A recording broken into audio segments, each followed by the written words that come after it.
What is up, my friends? It's Lindsay. Thank you for clicking play. Welcome to my channel. If you like true crime and you like discussing true crime or hearing about true crime, click the subscribe button. I am working on building my subscribers and I would love for you to follow me on my journey. So just hit subscribe. That's all you need. Or if not, it's okay. Either way, thanks for joining me. Today we're going to be talking about a real life Mean Girls situation. And this case is a whopper.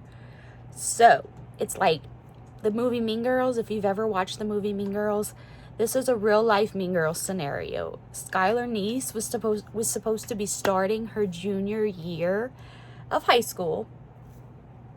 And instead, her friends would literally stab her in the back. Let's get into it. Skylar Annette Neese was born on February 10th, 1996 to her parents Mary and David Neese. David worked as a Walmart employee and Mary was a receptionist at a medical clinic. Skylar was the only child and she was loved very much by her parents. I mean, her dad would, in all of the interviews I've seen of her, especially her father, would just rant and rave and just talk about how proud he was of his little girl. So Skylar, really was a responsible high school student. She was going headfirst into a 4.0 GPA. She found time to always study. She worked part-time at a local Wendy's in the city of Star City, Virginia, which is where they lived. Star City, West Virginia. I'm sorry, not Virginia. It's West Virginia. Star City, West Virginia. And she maintained good grades. She was a great model student, model child. Her parents were extremely, extremely proud of her. Another thing about Skylar, where you would see Skylar Neese, you would see her two BFFs, Sheila Eddy and Rachel Schoaf. These two. Sheila actually came into Skylar's life earlier than Rachel. I believe they met when they were just 8 years old. They went to separate schools for a while. When they got to high school, I think Sheila ended up transferring to University High so she could be closer to Skylar. And according to her friends, which is what we'll talk about later, Skylar's demeanor actually started to change. Rachel came around in high school. She did not know the two girls prior. So Sheila and Skylar were hip to hip since 8 years old. Sheila Eddy was born on September 28, 1995 in Blacksville, West Virginia. Her mom is Tara and her dad is Greg. She, just like Skylar, was also an only child.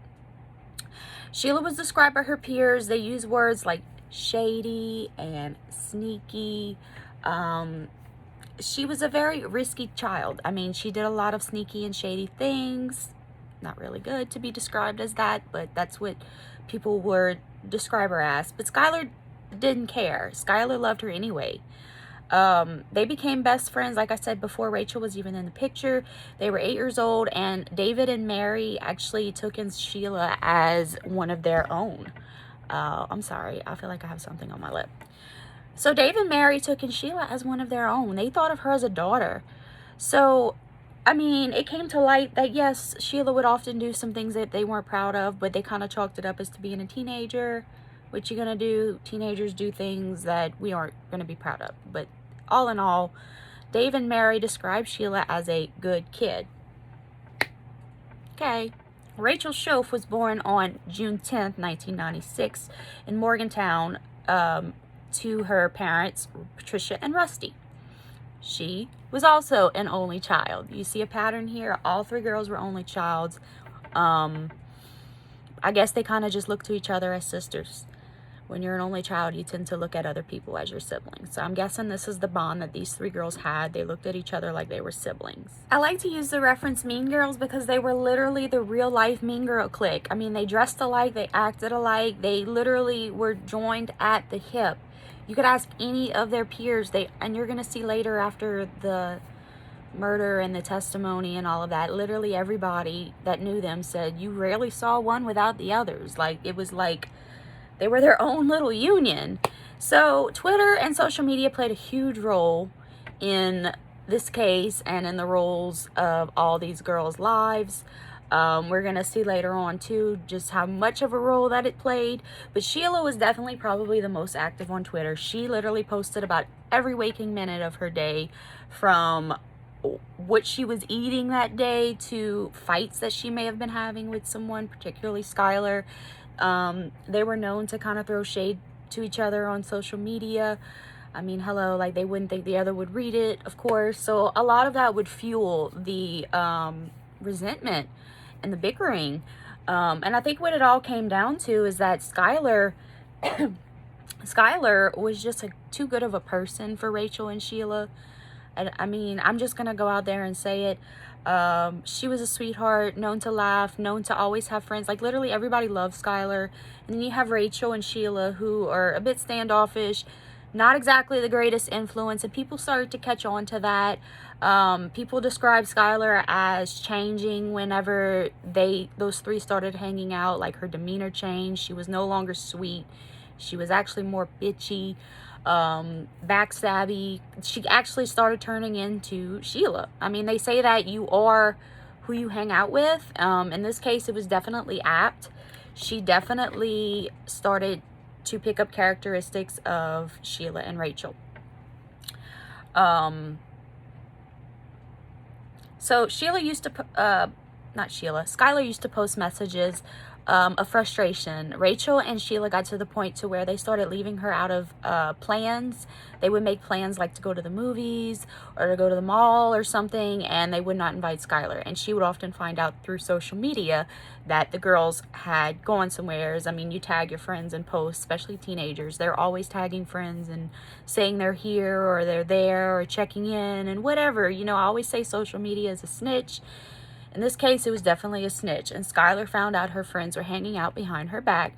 So she took to social media and would post things like, you know, thanks friends for including me, just going off about how her friends just didn't include her, and she obviously just did not like that. She would also post about, it's things like this is the reason why I can't completely trust you, just throwing hella shade. And it obviously, anybody that knew the three could probably say that she was directing that toward Sheila and Rachel, because even friends started to pick up on the fact that Sheila and Rachel became super close and started kind of edging Skylar out. If you look at the videos, I'm going to post all my references like usual in the description box, all the websites that I get my information from, all the video clips that I'd want you to see, that I may discuss, like the surveillance, the CCTV of her leaving the apartment, which we'll get to.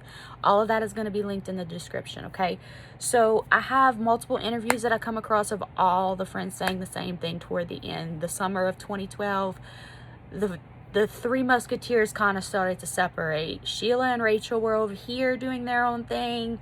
Skylar was over here. Skylar was pissed off about being over here. She didn't like that her two friends were suddenly besties and not really including her. They would dress alike and not tell her, and show up to school or wherever, show up somewhere wearing almost the exact same outfit, whereas Skylar wasn't. I mean, it's just typical. What we would write off as petty teenage stuff is exactly what they were doing, only no one really knew how dark this was gonna get. So we get to July 4th or July 5th, 2012. Okay, so all these tweets that I was talking about just a minute ago with Skylar saying you doing shit like that is the reason why I can't completely trust you, that was July 4th, 2012. Okay, so this is the next day, July 5th. Skylar has a shift at Wendy's. She gets home that night.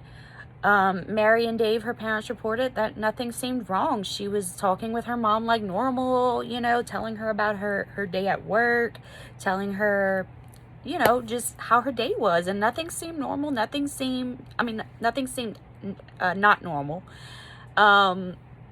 Just seemed like a normal afternoon. And Skylar decided she was going to turn in early. I believe they said this was about 7, 8 o'clock the night of the 5th. She hugged and kissed her mother that night. Good night, love you, Mom and Dad. And that was the last time that they saw Skylar alive. So later that night, Sheila texts Skylar about meeting up. They have snuck out in the past They did get in trouble. It's going to come to light after this all happened that they have snuck out in the past to go ride around what they call joyriding, smoke a little pot, whatever, maybe drink a little drink, whatever underage juvenile delinquent stuff Sheila and Rachel would get Skylar involved in. So Sheila texts Skylar asking her if she wants to go out and joyride. It is reported that Skylar was hesitant because they were in the middle of a fight. Remember how I mentioned the tweets earlier about Skylar putting Sheila on blast on Twitter about how she can't trust her and basically just going off? So it was clear that these two girls were in the middle of a fight. So Skylar actually it was against her better judgment to go, but she decided to go anyway. Sheila told her they were just going to go ride around, smoke some pot, do what they normally would have done. Little did Skylar know that in the trunk of Sheila's car, packed away, was a couple kitchen knives, cleaning cloths, gloves, things that they would use to carry out her murder. She had no idea that stuff was in Sheila's trunk. So, what happens? Let's see. She takes a bench and exits out of her window. We're going to find out later. That's how she ended up leaving the home unnoticed. She popped the screen out of her bedroom window, exits out the window, and she walks to Sheila's car. It's going to later be found out Sheila pulled in at 12:30, although Sheila would try to tell a different story, which we will be getting to. So in my mind, this is a premeditated murder. I mean, the kids have packed away knives, a shovel, various items that they knew that they were going to use and need to carry out a murder. So, I mean, this is premeditation in my opinion. But anyway, they get in the car. They drive off to Blacksville, West Virginia, it's a town right on the border of the Pennsylvania state line. And there's a secluded area, which is where the girls would go on occasion to smoke pot and just do basically illegal underage shit. So that's where they headed. Well, they eventually arrived to this spot. It probably took a good 30 minutes to get there. So it's going to be proven that Skylar left at 12:30. They're probably going to get to this spot about 1 a.m.-ish. So they get there, they all get out the car, they go proceed to smoke the pot. Sheila goes, "Oh, I don't have a lighter." Skylar volunteers to get up, go grab her lighter out of the car. As soon as Skylar gets up and turns her back, guess what happens? They count to 3 and they stab Skylar to death. So it was reported from Rachel whenever she finally told the truth that Skylar did try to run away. She did fight back. In fact, in the middle of the scuffle, Skylar actually took the knife and swung it out of Rachel's hand, and it accidentally cut her knee. So Skylar did fight back. She tried her best to get away, but it was 2 against 1, and I'm pretty sure Skylar wasn't a fighter. I didn't see anywhere from anyone or hear from anyone that Skylar was a fighter. So she probably was I just can't even imagine what this poor child was feeling in those last moments of her life, realizing that these 2 supposed best friends was about to end her life. I mean, I just feel so badly for her parents, not just because they lost their child, but in the way, like, you constantly have to think, like, what did my child go through those last few minutes of life? But Skylar did fight. And Rachel did reportedly tell the detectives that her last word was, "Why?" She wanted to know why. Why are you doing this? Oh my God. So they're stabbing her until it's complete silence. She's pretty much deceased at this point. The only sound Rachel said she heard was the gurgling coming from the neck wound where they were stabbing her. They go back to the trunk of the car and retrieve the shovel. The ground was entirely too hard to dig a hole, which is what they intended to do to bury her in a grave. They could not even get the shovel an inch deep into the ground. What did they do? Rolled her body into the area with a lot of twigs, loose wood, and just loose mud. And they attempted to cover up her body with tree particles, branches, just whatever debris they could find on the side of the road is where they eventually left Skylar. Got in the trunk of the car, put everything that they used back in the trunk of the car, I guess, to go dispose of it. They changed clothes, tried to clean up the scene as much as they could, and drove away without Skylar, leaving her body there for the next 5 to 6 months until it's going to come to light what happened. So the next morning, Dave and Mary get up for work like normal. They do notice that Skylar's door is closed and locked, which isn't always anything weird, especially early in the morning. A lot of times she was known to sleep in. So they just left and each of them went to work. Dave worked at a Walmart. Mary was the receptionist at a medical clinic. They went about their normal day. Later that day, however, it would soon come to light that things were just not right. Dave returned home right about lunchtime, or right after lunchtime, from his shift at Walmart. He and Skylar would often share the car. So she had a scheduled shift at Wendy's at 4 p.m. that afternoon. So he was coming home to drop the car off, and Skylar could use it to go to her shift at Wendy's.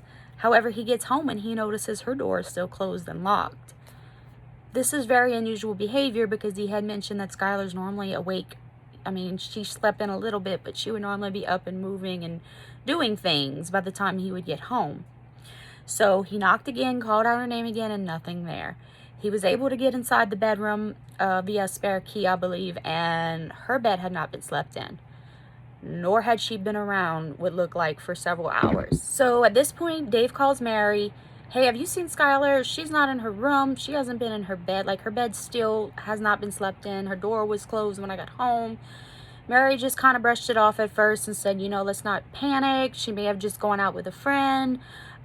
She's supposed to work this afternoon, and Skylar has never been known to miss work. She was a very prompt employee, so they just kind of decided they weren't going to freak out until they had a reason to freak out. Basically, they said, she's got a shift this afternoon. She's got to come home at some point to go work her shift. So Dave said, okay. Well, he ended up calling Sheila and a few other friends, and, nope, haven't seen her, haven't heard from her. So Dave notices something bizarre when he walks outside of the apartment. Underneath where Skylar's window is a bench, a small wooden bench. And also, upon further investigation, her window had been punched out. Right there, alarm bells started going off. Dave knew Skylar snuck out. She had gotten in trouble previously for sneaking out. He knew she did it again. She automatically phoned Skylar's phone several times, and he said, you better get back here. You're in big trouble. He basically was just pissed off at that point because he thought that she snuck out and just didn't come home. Just being an irresponsible teenager type thing. 4 p.m. comes around. No word from Skylar. They didn't even get a chance to call Wendy's to see if Skylar made it to work. They called Dave and Mary first and said, hey, we haven't seen Skylar. Is she coming into work? It's not like her to miss work and not call. So basically at that point, Dave and Mary knew they had a problem. Their daughter didn't show up for her shift. She's just a prompt child. She doesn't just not show up. She doesn't drop off the face of the planet and just doesn't call. So at that point, Dave and Mary decide to involve the police. They file a missing persons report for Skylar, and it's just after 4 p.m. on July 6, 2012. So Sheila decides to call Mary. What does she tell her? She says, I have to tell you the truth. Her story is that she picks up Skylar just after midnight, right there by her apartment complex. They ride off and they just joyride around the city. They don't leave town. They just stay in town. They joyride, smoke a little weed. And within like 30 to 45 minutes, they dropped her off at the end of the street and she walked back. Okay. Well, she told Mary that she did this because Skylar asked her to, so she didn't get caught sneaking back in. She didn't want that, I guess the headlights of Sheila's car to wake up her mom and dad or something. I don't know. She said some BS excuse. But that was Sheila's story. At first, Mary believed her. Okay, so they've snuck out before. I guess this could be something that's happening. But what happened to Skylar? Where is she? So that's when they go to obtain the CCTV to the apartment complex that they were living in, and they see Skylar leaving the complex around 12:30 p.m., getting into, it's very grainy, but you could see her getting into a sedan, a four-door sedan vehicle and driving off. Now, keep in mind, Sheila said this was after midnight that she picked up Skylar. CCTV shows 12:30, Skylar willingly getting into Sheila's car and them driving off. So, at first, Mary and Dave are going to, there was somebody that abducted her on the way down the street. That short time that it took her to get from down the street back to her apartment, someone had to be waiting and took her. That was the initial, I guess, theory of what happened. But that was soon ruled out because it just wasn't making sense. Although for a while, Dave and Mary kind of went on that. They just refused to believe that Sheila or Rachel would have anything to do with the disappearance or harming their daughter in any kind of way. Okay, so keep in mind at this point, Dave and Mary are still snowed in by Sheila and all her lies. This girl is evil, y'all. And the more I read and the more I research about this case, it's just, she's so freaking evil. And Skylar was such a sweetheart. I mean, literally just, she was somebody that I would have easily been friends with. I mean, they said she just had a laugh and a giggle, and she always made friends everywhere she went. She just, there was not a soul in the world that didn't like Skylar, or if they did, it was probably for petty reasons. However, you ask people about Sheila, they had the complete opposite reaction. They were literally two opposite personalities. And what Sheila was doing to Skylar just was not good. But Dave and Mary, knowing how close Sheila and Skylar were, just refused to believe the worst at that point. Now, there was some question about why an Amber Alert was not released. They do go in to explain that they did not release an Amber Alert for Skylar because the video showed her willingly getting into the sedan. It wasn't that she was taken against her will. She wasn't pushed inside of the vehicle. She willingly got in. So they tried to say that the Amber Alert was for children that were abducted, taken against their will. Skylar was not an abducted child case. So I guess they figured the Amber Alert just didn't qualify here. Although I have read some follow-ups that Dave and Mary Neese have pushed to change that. The Amber Alert, the criteria to issuing an Amber Alert for a missing child, it's called Skylar's Law. So I thought that was it was something that's positive that came from her death, so other children wouldn't have to suffer, or it just wouldn't take so long to find the body of a missing child. So that's just kind of a little tangent I got off on. However, at this time of the case, in July of 2012, Amber Alert was not issued because, again, the CCTV showed her willingly getting into this vehicle. She was not an abducted child. So Skylar's aunt actually was the first one to initially come out and say, something is just not adding up here because, first of all, who would want to kidnap Skylar? I mean, she didn't do anything but work and come to school. The only two people she hung out with were Rachel and Sheila. Like, ask anyone. She had no other friends. And the few friends that came forth that Skylar had outside of Rachel and Sheila, she drifted apart from because she was hanging out with Sheila and Rachel, and nobody liked them.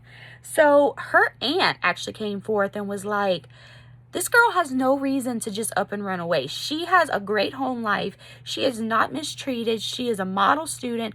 Something is it's just not right. So her aunt was the first one to become very vocal about that.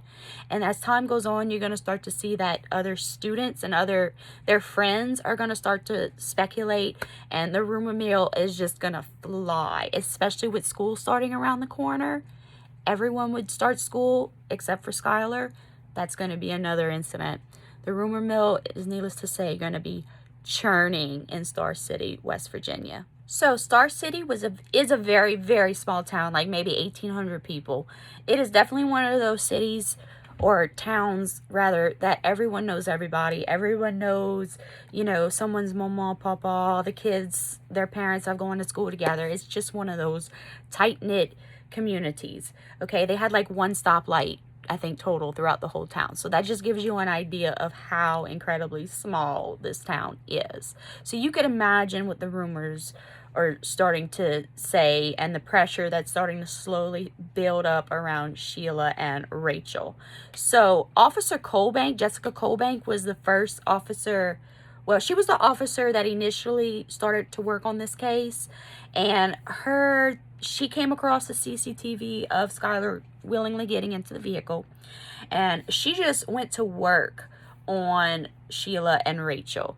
Little did they know. She went interviewing closest friends. She scoured CCTV of different gas stations and stores around the area of where they supposedly traveled to, which is how they eventually got caught, by the way.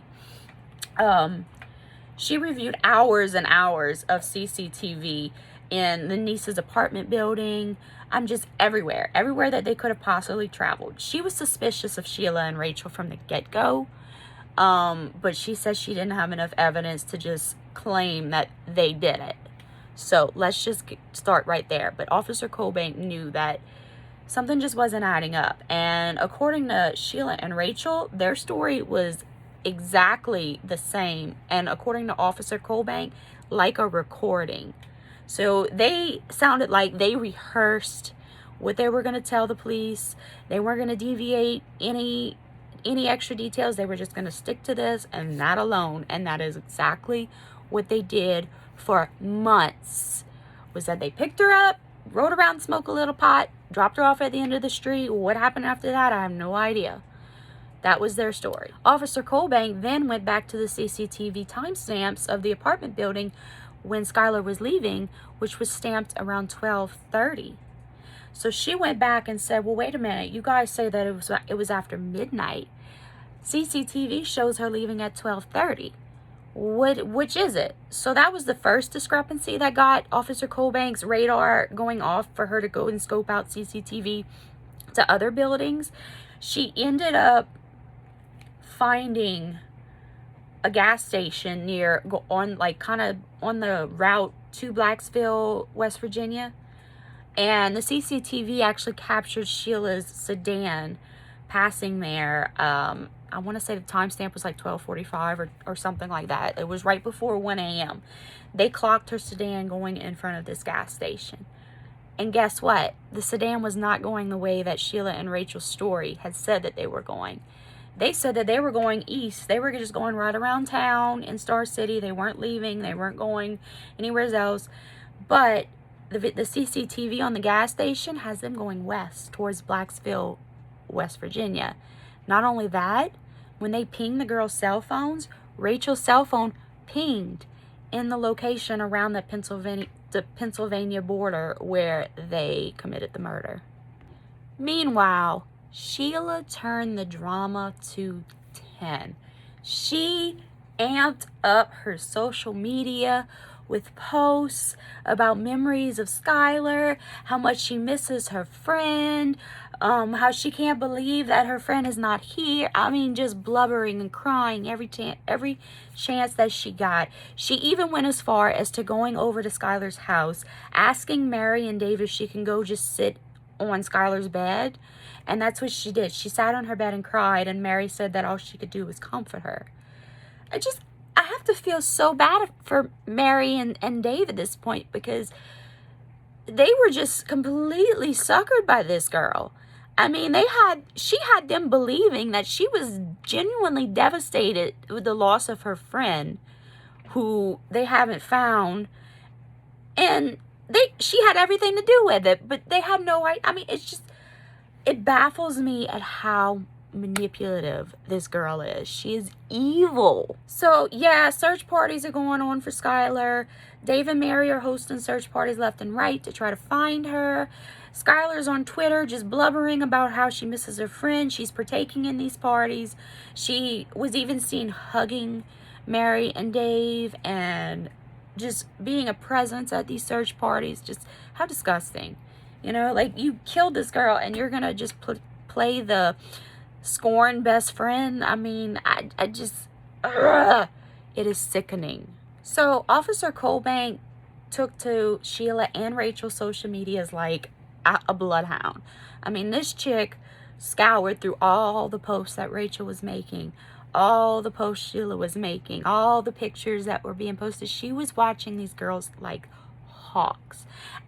part of me just kind of thinks that Sheila was carrying on and hooting and hollering the way she was to try to sway people from believing that she had something to do with it. You know what I mean?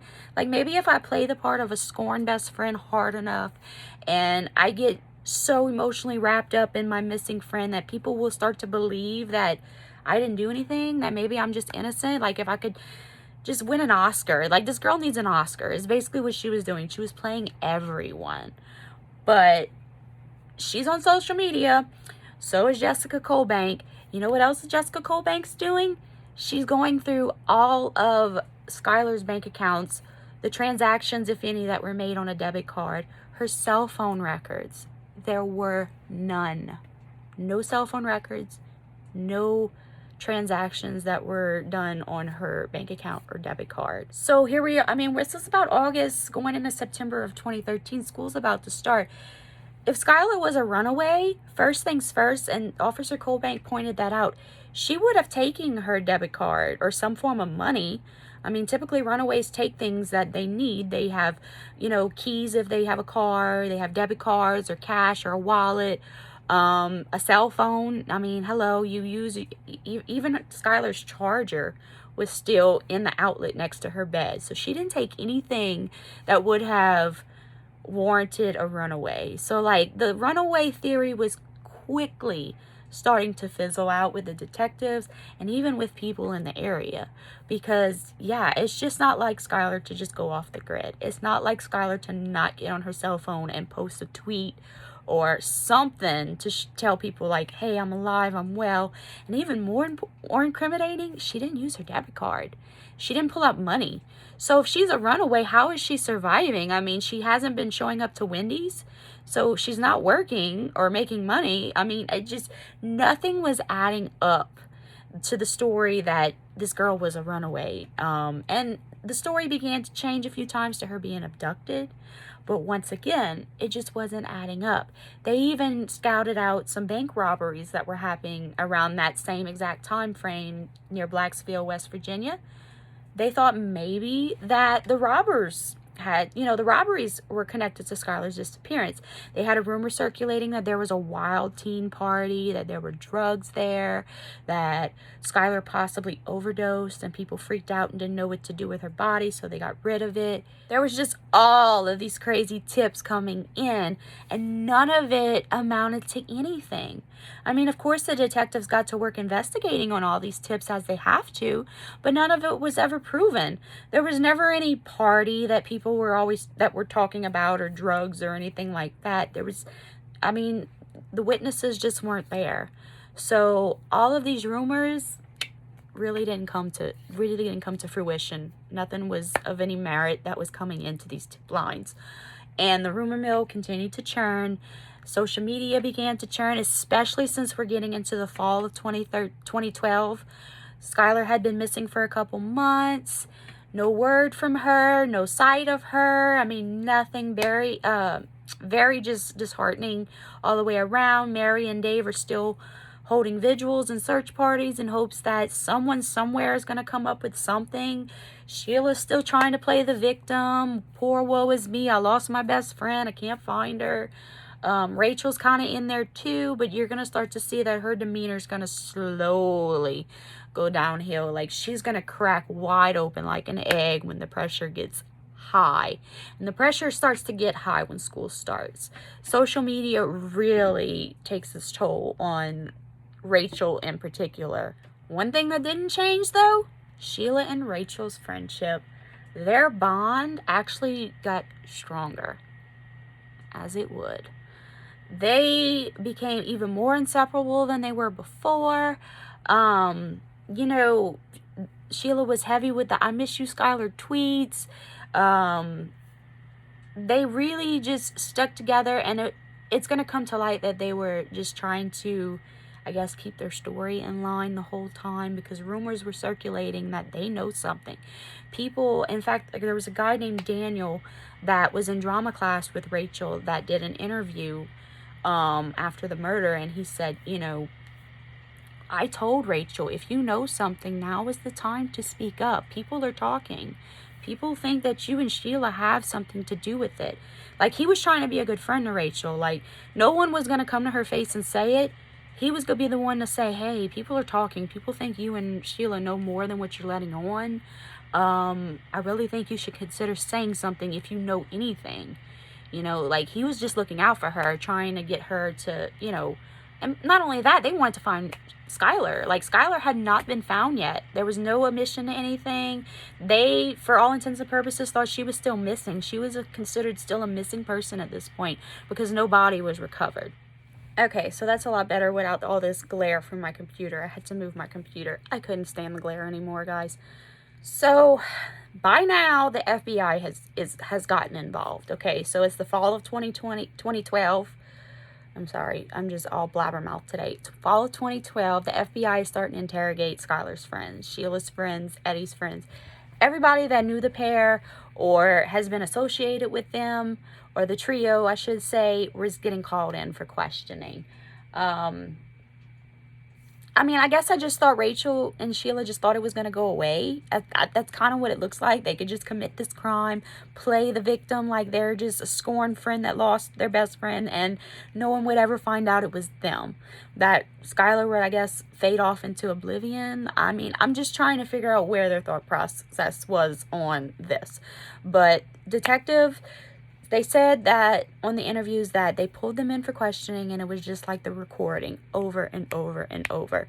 They picked her up after midnight, drove around to smoke some pot, dropped her off at the end of the street, never seen her since.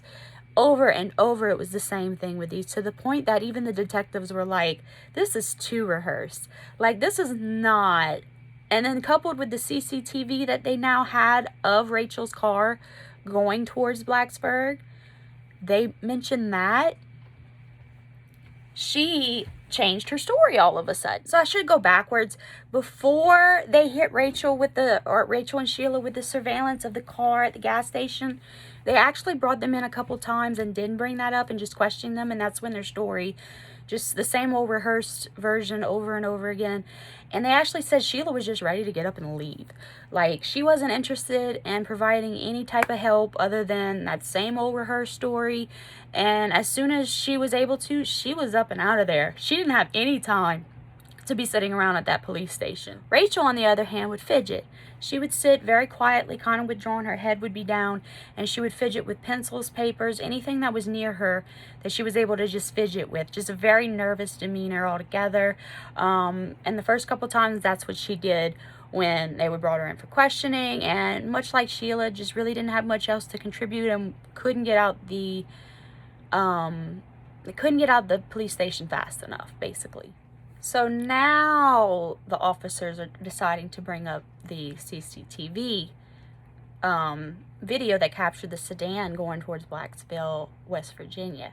They bring Rachel in and question her, and she changes her story first. Yes, we did go to Blacksville that night. I forgot, I don't even remember what she really said, just that they deviated that way, but they ended up turning back. It was just all over the place, but she did finally mention, yeah, we did go that way, but then we came right back. And it also noted that her phone pinged in that location as well. So she was caught. So she automatically switched her story to that. What happened next? Sheila switched her story exactly around the same time. What a surprise. It's almost like they planned it or something. So at this point, Mary, I mean, if you remember, I said earlier, Skylar's aunt has already been suspicious. Skylar's mom, Mary, is really starting to turn the heat up. She's starting to become more and more like, something's not adding up. Someone's not saying something. My daughter still hasn't been heard from. Just something's not right. So they found out that Rachel and Sheila changed their story, and that's when Mary started cranking up the heat on social media. She started posting things about karma. Karma's gonna get you. You know, everything you do is gonna come back to haunt you. I mean, just different subliminal messages that she knew Sheila and Rachel were gonna read because, hello, they're active on social media. Why wouldn't they read it? They literally post their every waking minute on social media. So she knew that they were gonna read it. So she was really, at this point, trying to turn up up the heat on the girls to get them to crack, to say something. I mean, at this point, Mary and Dave just want closure for their daughter. I know at this point they kind of starting to lose hope that she's going to be found alive, but they just want to, they want something. They want to be able to give their daughter a proper burial. Somebody has to say something. So the heat is starting to get turned up a lot on Sheila and Rachel, and it's not looking very good with all the circumstantial evidence that's starting to build against them, and it's only going to get worse. So they were notified of the CCTV footage of Sheila's car at the gas station. This was November 20 of 2012.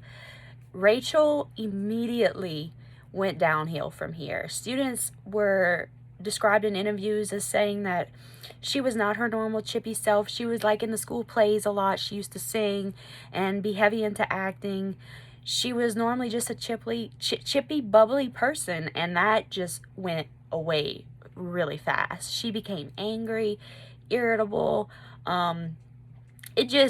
She just would be going off the walls. I think her mom had to come get her from school because she was just screaming and hollering about something that happened. It all came to a head right after Christmas of 2012. It was December 28th of 2012. Rachel's mom can be heard on the 911 call calling, you know, my daughter has lost her mind, basically. I mean, I'm kind of paraphrasing it. I can post the 911 call is going to be in one of the links in the description box. But basically just, you know, my daughter is just going crazy. She keeps screaming and throwing things. My husband's trying to restrain her. Meanwhile, during this call, you can hear Rachel in the background screaming, "No, no." I mean, it is loud and piercing. It was just over with for Rachel. She just could not contain any ounce of sanity at that point. I mean, you had to figure the murder happened in July of 2012. This was almost New Year. They were about to enter 2013. She had kept all of this a secret, all of this bottled in from everyone. And she just could not, it was the end, beginning of the end for these two girls, needless to say. So Sheila gets committed into this psychiatric hospital for like 2 weeks or something. I mean, she was definitely in the state of mind where she needed to be committed. So she was committed into a mental facility for 2 weeks. And then on January 13th, 2013, she called the detectives, told them she wants to meet with them, told them she had information for them, and that she was ready to start talking. The detective described Rachel as just dry heaving a lot. He described someone that was very, very nervous. She was sick to her stomach. She kept grabbing on the trash can as if she was about to just use it any minute to throw up. And finally, she just looks at the detective and says, "We stabbed her. Like, we did it. It's over. It's us, guilty." So when asking Rachel, "Why did you guys do this?" the only excuse that they could really, or she could really come up with at that particular time was, "We didn't want to be friends with her anymore. We just didn't like her. We didn't want her around," whatever. I mean, none of that to me constitutes killing someone. I mean, you don't like someone, fine, but do you kill them to get rid of them? I mean, is that necessary? But that was really the only substantial reason that Rachel could come up with to tell the detectives as to why they murdered Skylar. Rachel came clean about everything. She told the detectives how her and Sheila lured Skylar into the car that night after midnight and drove off. They were under the impression she was under the impression, Skylar, that they were going to ride around and smoke some weed and goof off and have fun. She told the detectives that they led her to Blacksville. They trapped her when they got out the car, and to where she thought that she was going to turn around to go get a lighter. Sheila had told her she forgot her lighter in the car, and when Skylar got up to turn her back towards them to get the lighter, they ambushed her. She told the detectives everything, how they premeditated. They packed away kitchen knives. They packed a shovel, literally clean clothes, everything you would think one would need to premeditate a murder. They had it planned out. They had Skylar snuffed out, basically. And the only reason is because they just didn't like her. They just didn't want to be friends with her anymore. No other reason. So Rachel led detectives to Skylar's remains in the secluded area near the Pennsylvania-West Virginia border. And where they found Skylar was exactly where the girls left her. They couldn't dig a hole because the ground was too hard, so they just threw her underneath a bunch of twigs and mud and just piles of stuff, and that's exactly where her remains were found in January of 2013, rotting away. They found Skylar. At that point, Mary and Dave were notified that there was remains found. Skylar, they believed that it was Skylar's. Needless to say, you know, the town was shook. Everybody was shook. Understandably, I mean, this was just a small town. So for something so senseless like this to happen, like a murder in such a small town, is just horrific. I also want to add that Rachel told detectives she wanted to clear her conscience before she went off to church camp. What? She was going to church camp in February of 2013, and she wanted to get that off her chest about the murder of Skylar to detectives before she went off to church camp. So she went to a mental facility for 2 weeks.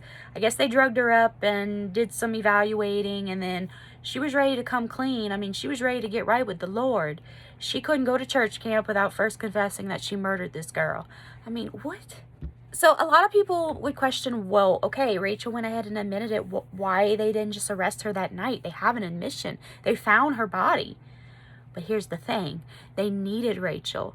Sheila, in the meantime, was still on Twitter going on about her normal life, talking about how she went to McDonald's, or, she saw so-and-so and had a good time at the mall or whatever. Like, she would post all her whereabouts on Facebook, oblivious to anything that Rachel was doing, and had no idea Rachel basically outed her, and the whole plan, it just went up in smokes and she had no idea. So they needed Rachel to, I guess, coerce Sheila into an admission. They figured that if anyone could get Sheila talking, it's Rachel, because they were the two that was involved in the murder. I mean, no one else is going to get Sheila to admit to anything except Rachel. So if they arrested her, they would put her behind bars. Sheila's still not going to come. She's not going to crack, not as easily. So they needed Rachel to stay free in order to try to get an admission out of Sheila. And they planned for one night in February of 2013 where they had it set up to where they put a camera and a microphone somewhere on Rachel's shirt, or behind Rachel's shirt or something, and they planned it to where Sheila would go over that night and visit. They hadn't seen each other in a while. Sheila actually posted a picture of the two on her Twitter. Finally get to see Rach. Yay! You can see Rachel looks completely mortified in this picture. Like, she just looks the most cringe, as my daughter would say it. She does not look happy at all in this photo. Unfortunately, that particular night, nothing of substance came into play. The girls never talked about anything incriminating. It was basically just a wasted effort on the part of the detectives. Nothing was said, so they couldn't go off by the video that Rachel was wearing to incriminate Sheila. So they finally got a search warrant for Sheila's house, and that's when things started to get dicey. I also want to add that at this point, it's February of 2013. Skylar's 17th birthday has come and gone. The parents, Mary and David Neese, did get together with friends and close family, which, by the way, Sheila was in attendance to this, to release balloons in her honor and just basically honor her birthday. It was a very sad, somber event. Friends were embracing each other and just sharing stories about Skylar. Sheila, of course, was front runner, hugging Dave and Mary. Oh, I'm so woe is me, just lost my friend, boo hoo hoo. I also want to add, Dave and Mary do not know of Rachel's admission. They do not know that Rachel and Sheila are responsible behind the murder of Skylar. They know the remains that were found were Skylar's, and I think they were starting to just get very leery of everything and everyone at this point, but they had no idea for sure that it was Rachel and Sheila. So that's why Sheila was still able to hang around and lurk around and play the victim for as long as which she was able to. So at this point, the FBI is seizing things from Sheila's home. I guess her computer, her cell phone, even her car, which is going to be the smoking gun of the whole entire investigation, because her car has been kind of the center around the whole thing, with, you know, being shown in CCTV. So they know that her car is definitely going to have some juicy stuff in there. So they definitely seized her I think it was a Toyota Camry, maybe it was an older model Toyota Camry, it was a silver one, and they got to work with that. Also, the remains came back at around this time. The remains that came back as positive as being Skylar's. They kind of had a feeling that the remains was going to come back positive, but it was 100% proven. The lab results had come back. It is Skylar's body. So that was kind of a somber moment as well, right around the time of her 17th birthday. Sheila is still going on about Twitter, especially now it was official that it was Skylar that they found. She was just like, who would do this to Skylar? Who would do this to my best friend? Just crying and embracing and screaming and just causing a scene any chance she got. Even it was to the point that some of her friends, there was a girl named Shania, actually came to Sheila's defense because people started to blame Sheila and Rachel. I mean, hello, people were blaming Sheila and Rachel since the very beginning because they were the last two to be seen with her, and just the overall bizarre comments that Sheila particularly had been known to make, which we're going to get to that here in a minute. But now people are really suspicious. I mean, people are just like, they need to come forward with it already. Obviously they killed her. I mean, and like, so there were friends coming to Sheila and Rachel's defense. There were some loyal friends to the bitter end that defended these two girls and their innocence, that they would have never done that to Skylar. Lo and behold, they were wrong, but kudos to them for trying to be a loyal friend, right? So along with everyone else on Sheila and Rachel's tail, specifically Sheila's, the cops were also on their tail too. Like, the cops were almost 100% sure. They were just waiting for lab confirmation of DNA results from the trunk of Sheila's car. They found DNA. They just had to get confirmation that it was Skylar's, and that is all they needed to make the arrest. Well, lo and behold, in April of 2013, lab results came back as a positive for the DNA that was found in the trunk of Sheila's car. Definitely Skylar Neese's DNA. Bam! Smoking gun. So the DNA in Sheila's trunk came back positive for Skylar's. Detectives threw their lights on and they floored it as fast as they could go to locate Sheila. They ended up locating her at the Cracker Barrel. She was eating lunch with her mother at the time, and they located her, and they put her under arrest for first-degree murder of Skylar. Also at that time, Mary and David Neese found out who their daughter's killers were. I just feel so bad for these parents. I mean, not only did they lose their real daughter, but it's almost like they lost another two daughters as well. I mean, these two girls, they welcome into their home, into their life. Sheila especially, I mean, they had only known Rachel since, I think, their freshman year of high school. But Sheila and Skylar had been friends since they were 8 years old.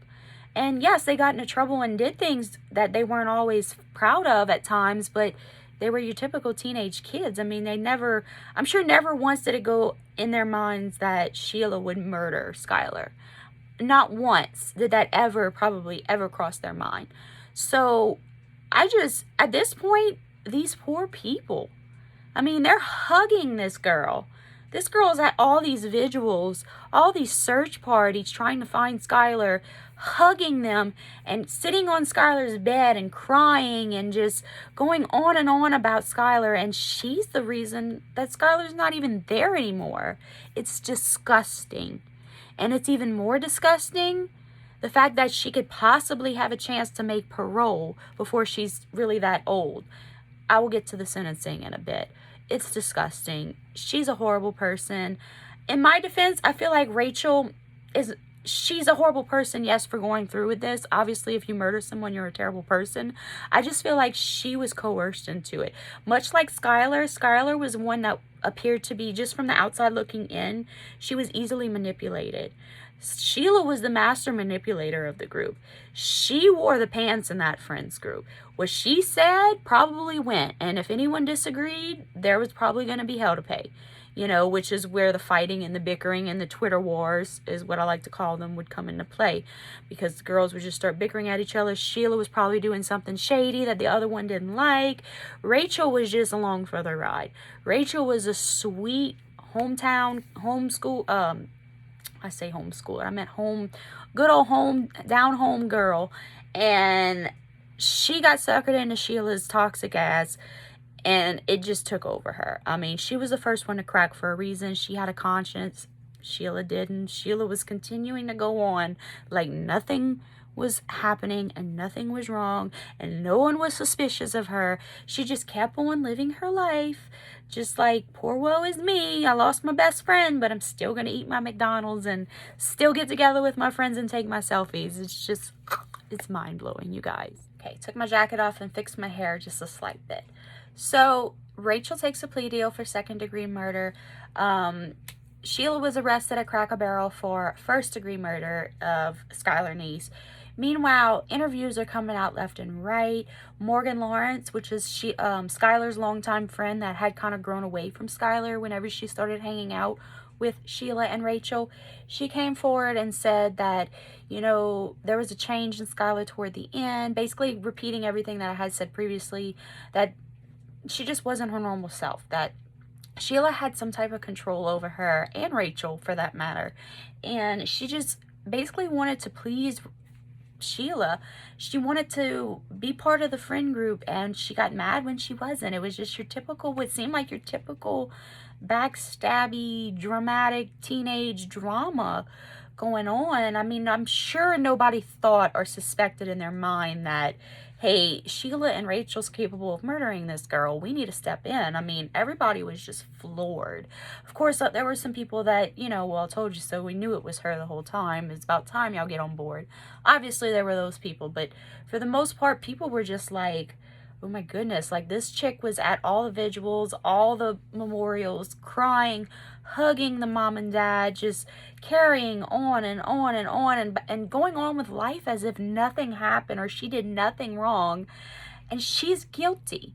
I mean, wow. I literally have no words for this chick. This chick is evil. I really hope they never let her out of prison. David and Mary Neese are doing everything in their power to make sure that neither Sheila nor Rachel see the light of day again. David has vocally expressed that he does not want them to get out of prison. They murdered his daughter. They need to stay right where they are.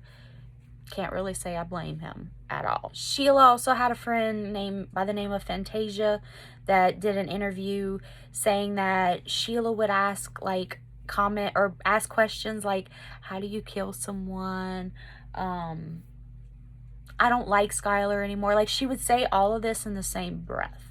She would ask Fantasia, how do you kill someone? All in the same breath, right after telling her that she can't stand Skylar, that she wouldn't mind if Skylar wasn't around anymore. Just some really hurtful and hateful things that Sheila was saying about Skylar behind her back that was all coming to light now that they've been arrested for murder. I mean, people are putting two and two together, putting puzzle pieces together, so to speak, of comments that Sheila's made. There was a video that surfaced. I think Skylar had taken it on her cell phone. The girls were all at one of their houses, I guess Skylar's house. They were playing a Would You Rather. Now, we've all played that as kids, I'm sure. You know, would you rather eat dirt or eat worms? You know, that kind of thing where it's just kind of like, would you rather do this or this? And neither one of the choices are really that great. You just got to pick one. I mean, we've all played that kind of game. Well, they were playing a game, Would You Rather, and it's all on video. Sheila asked, would you rather, let's see, she said, would you rather be shot or suffocate? And Skylar can be heard responding, you know, shot or whatever. I mean, just bizarre questions that are kind of on the deep and dark side that was all resurfacing after the two girls were arrested. And there was even a rumor going on that I don't think Sheila and Rachel ever really said anything about it, but there was a rumor stating that Rachel and Sheila had a lesbian relationship, and Skylar found them out, and they didn't want Skylar, like Skylar was threatening to out them, and they just didn't want that, so they decided to kill her. I mean, I don't know if there's any truth to that, but that is something that is circulating out there. But really, the closest motive anyone could come up with, as far as the detectives and the investigators go, was that they just didn't like Skylar. Rachel and Sheila, I mean, the only motive they could initially come up with in the overall investigation was that they just simply did not like her anymore. They didn't want her to be part of their friend group anymore.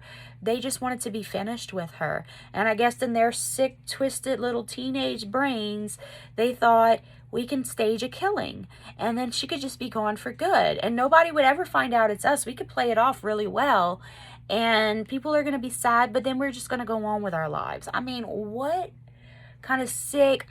With friends like that, who needs enemies? That's what I say. I mean, with friends like that, shoot, you don't need enemies.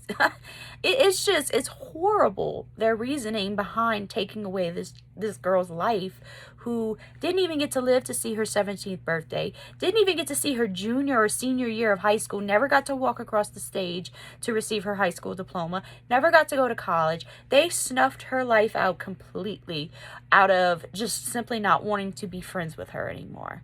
I mean, Mean Girls come to life times 10. I mean, I've watched the movie Mean Girls. Nobody's killing anybody in that movie. They're mean, yes, and they're hateful, yes, but no one's killing anybody. So Sheila ended up being sentenced to 30 years in prison with the possibility of parole after 15 years. I do not like that sentencing. I think she needs to be lifetime sentence. Like, never let her out of jail. She doesn't need to be let loose out into the wild again to go and potentially hurt someone else. I just feel like this is an evil chick. I have no words. I mean, she pretended the whole time that Skylar was her best friend and she was this distraught friend and she was just here to help and here for support and crying and carrying on and on and on and just fooling everybody. I mean, she basically, maybe not everybody, but she for sure had David and Mary Neese fooled. She had a lot of people that knew her fooled in the beginning.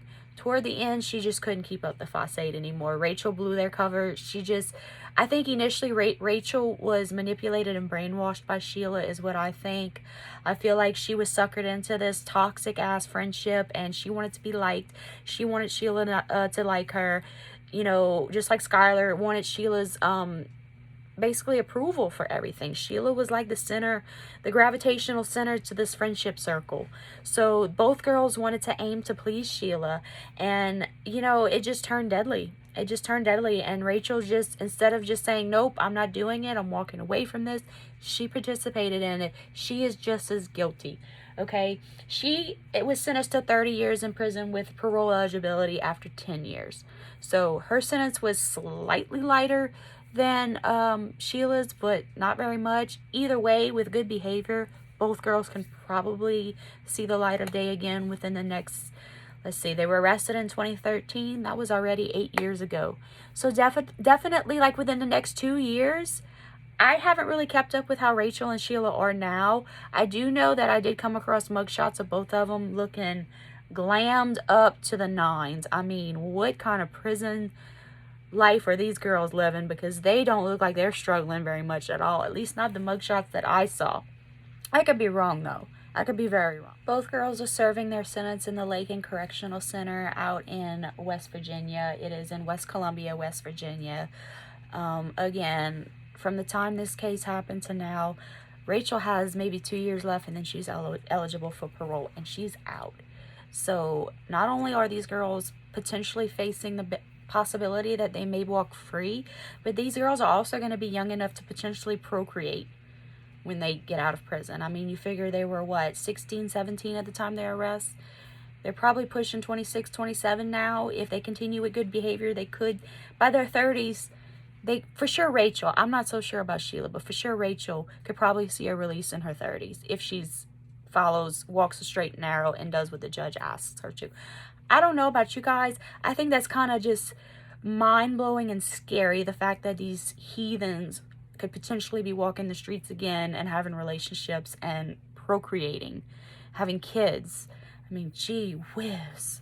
David and Mary Neese have been very vocal about, you know, they wish for them to stay in prison. They're there at every hearing, every appeal, every time Rachel or Sheila goes to court for anything. David and Mary Neese are in the front row, and they express their disapproval of letting those girls free. They want to make it their life's mission to see that another girl doesn't go through this again, another family doesn't go through this again, by establishing Skylar's Law. I can't speak today, you guys. That was a pretty mouthful. Skylar's Law, which basically changed the way the state handles Amber Alerts. They are free. They switched up the criterion that is needed to issue a formal Amber Alert for a missing child. Because if you remember, they didn't do the Amber Alert initially because it showed that she willingly got into the vehicle. Well, I think now the child has to be, you know, if the child's missing more than like 48 hours or something, an Amber Alert will be issued. I believe that's the way that they're going about it, but they call it Skylar's Law.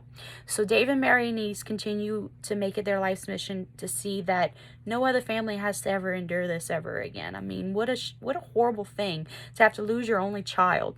This was their baby, the only child that they have, who was a shining star. I mean, she made great grades, was a model employee, a model student, a good friend.